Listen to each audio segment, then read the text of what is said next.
Kaya pala ganito ang naging resulta ng kapalaran ko. Kasi alam ng Diyos na kaya ko.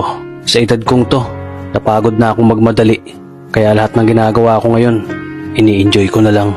Siguro sa dami na rin ng aking pinagdaanan, napagtanto ko na ang buhay ay mas malawak at mas mahiwaga pa sa mga problemang dumarating sa buhay natin. Tumatanda na tayo, baka sa kakahabol natin sa masagana at maayos na buhay, ay hindi na natin nai-enjoy ang buhay. Baka nabubuhay na lang tayo dahil nape-pressure tayo sa sasabihin ng ibang tao.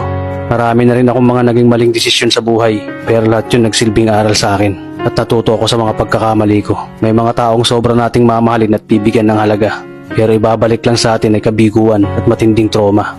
Kaya wag nating lilingunin ng mga taong tulad nila dahil mas payapa kapag hindi ka na interesadong malaman pa kung ano pang balita sa kanila. At wag mong idepende ang sarili mo sa kahit kanino. Tandaan mo, kahit sarili mong anino, iiwan ka din nito kapag madilim na ang paligid mo. Kailangan natin matutunan na huwag ikumpara ang sarili natin sa iba dahil hindi natin laban ang laban nila. Karera mo to, di nila karera. Dahil ang buhay ay hindi naman nasusukat sa kung sino ang mayaman, kundi kung sino ang payapa. Kaya galingan mo lang palagi tol dahil napakaraming tao mapanghusga, hihilahin ka pababa at lagi mo tong tatandaan.